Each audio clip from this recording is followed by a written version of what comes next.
And welcome back to the Queens of Tart. I'm Tracy, And I'm Alana. and we would have a better background, but if we did that, we'd be the invisible, disappearing It's magic woman. it's like when your image, I don't know if you guys have ever done this when there's two people, basically the program gets really confused. So we tried to upload a background and then it was just like in, out, and just an appendage would be appearing. See how she's disappearing See? off screen? Yeah, That's this. actually the incredible disappearing act. That's what we're really talking about today. The invisible man. Who's a man here? Talk, you Be- say men. Yeah, We have a little bit of a complaint. we have a little bit of a complaint. And we say this because this week's discussion is about the matrilineal hierarchy and the patrilineal hierarchy. Matrilineal be the mama and patrilineal be the papa. Anywho, so in particular to notice is within our First Nations people here in Canada and USA, North America, we have what was once known as the Iroquois Confederation, Mhm. if I pronounced that correctly, or Six Nations. Now, this was Six Nations of First Nations people who literally had the first democracy, Mhm. certainly in the Americas, and long before the Europeans arrived. But now this is where we talk about this whole men issue. Everybody's all about the men. What What have we about the got here? ladies? Watch this as we get the men, and there goes the disappearing. Woo! Goodbye, folks.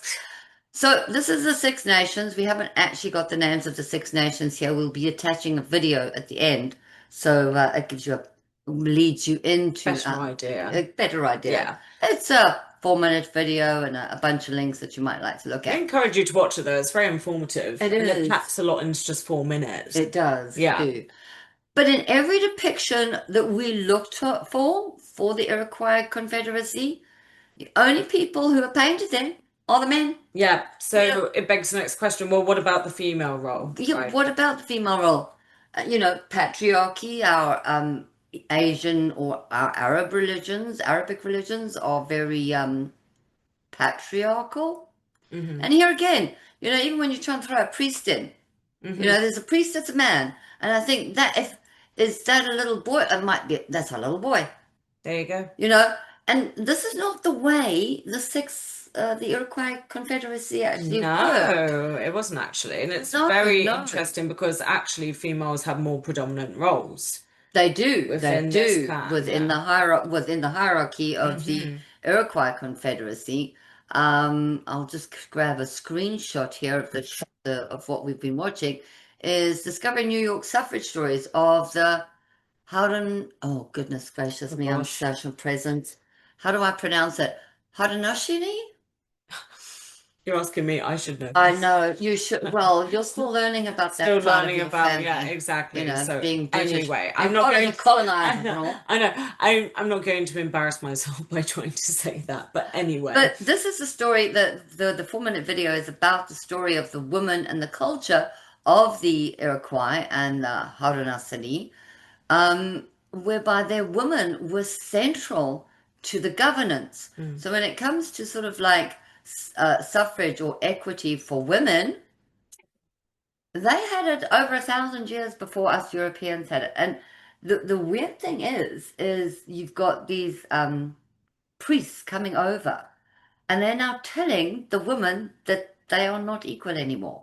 Hmm. They're telling the men, they're putting the men into a position who, while they can be chiefs and there is certain male generated roles within the Iroquois nation, it is the women of the community and the clans that actually vote and elect Yeah, the chief. I thought that was It interesting. was, wasn't it? Yeah. And when they take all that, and the villages or the clan goes to the women who govern the community, and they tell them what they want, how they want it, etc., etc.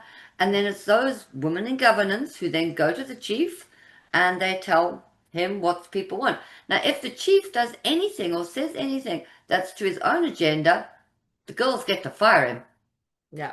No, I love that. I know. I thought that really interesting because normally with a hierarchy, it always seems to fall into the male role. Mm, right, within a clan. it Like, does. right, and I found it really interesting that actually it was the woman of the household or whatever would actually say, "Hey, that's actually what we're going to say to them," and they would be the decision makers. And I was like, "Oh, Yeah. that's nice. That's interesting." Now, the interesting thing about this, of course, is, as they will find out from the little video attached, is that the founding fathers of the Mm, USA founded the American Constitution and everything and its democracy based on the Iroquois nation, the Six Nations Iroquois Confederacy.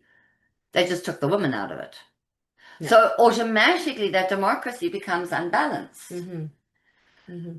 And you've got this male-dominated religion coming in. You've got men in funky clothes and everything. We saw a picture of one earlier.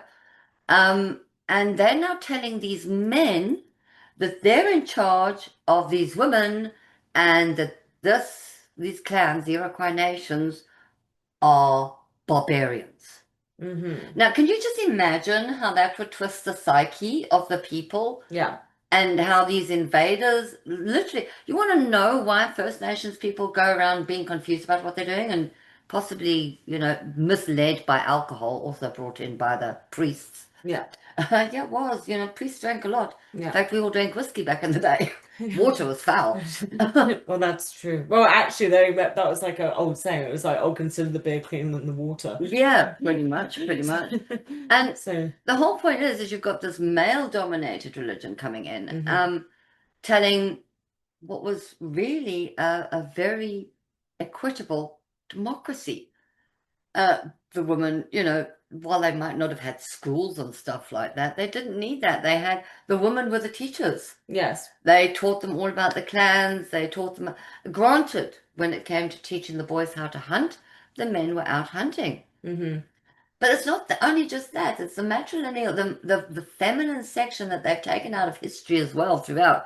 What else were we looking at? We were looking at those somewhere, I think in China or Japan, there was a group of warriors, samurai, the samurai warriors, and they would say, oh, they were all men.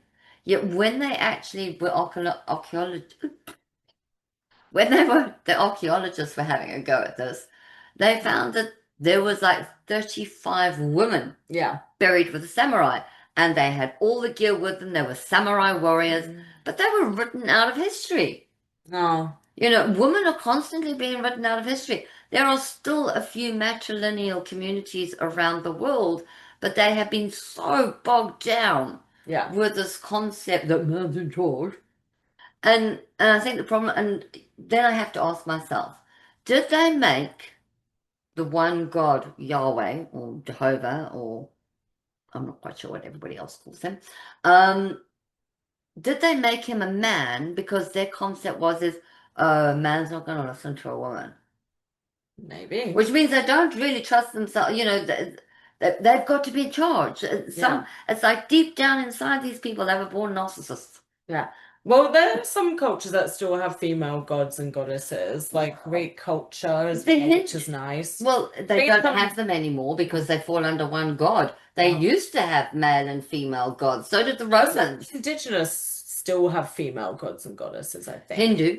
Yeah. The Hindu Yeah. has male There and you female go. goddesses. There you go. But even that one is predominantly still a patriarchal when it comes down to living on the ground with people. Right. The gods can be whatever they want to be, but you must be my slave because you're a female. You must be the submissive because you're a woman. And I mean, even down to the fact that when it came to putting man on the moon, it was a woman who wrote the coding for that. Huge piles of this by hand. She wrote all the stuff down so that they could get them to the moon. There you go. Written out of history. I didn't Written out of actually history. know that. Yeah. Written out of history. Yeah, I didn't actually know that. And there was another one who invented the computer, the original first back. Another woman. Totally. The men took over everything. It was like, and yet you take a look at the Iroquois Confederacy, and it wasn't that they were giving their power to women. They just recognized that the women were better at it in the community, governing, telling the men what to do, because essentially men are just little boys who want their mothers. I'm evil, but it's true. And yes, I'm having a feminist rant, but even artists, they're not showing the women. Pocahontas, for example, it wasn't a love story. No. And she was Yeah. she would have been a far more powerful than the fool Yeah, man she no. married. Definitely not a love story, for Yeah. sure. Yeah. And she was She the only came one. into England. She got was it smallpox or something? And then She got died. yeah. So it's just it's a very sad story of Pocahontas. I went to go see her statue actually. It's in Gravesend in England. Oh, okay. Yeah, I went to go see the Pocahontas They statue. didn't even bring her Yeah. home. I should know this. But yeah, it's awfully romanticized, you know. Yeah, well, It's just like everybody's saying, oh, it's a love story. Do you know the thing about love and definitely marriage? not. Yeah. Love and marriage is, well, love can happen. I believe in that. Yeah. But the concept of marriage is literally a fancy, fancy, fancy, expensive day. Yeah. So that a woman can be submissive and clean after a man for the rest of his freaking life because his mother doesn't want to do it anymore. No, I'm never. That, again, this whole train of conversation has gone off into a feminist shade. But boy, it's true. You've been wiping us out of history for the longest of times. Go. And I say, go Iroquois nations for being so cool. There you go. Iroquois Confederacy, 6 nations.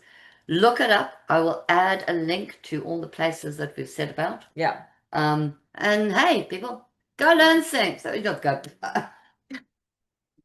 Never do this live, never do it improv, and find an editor. Goodness gracious, find an editor. I know, exactly. On that note, find yourself an editor.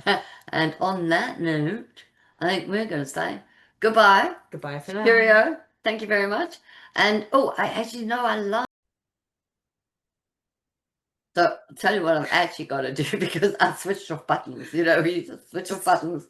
There, you got to like and subscribe. And ladies and gentlemen, like and subscribe. So we disappear, melt into the background. To the queens of Tart. We'll see you next time. Yes, you will. Thank you very much and have a wonderful week.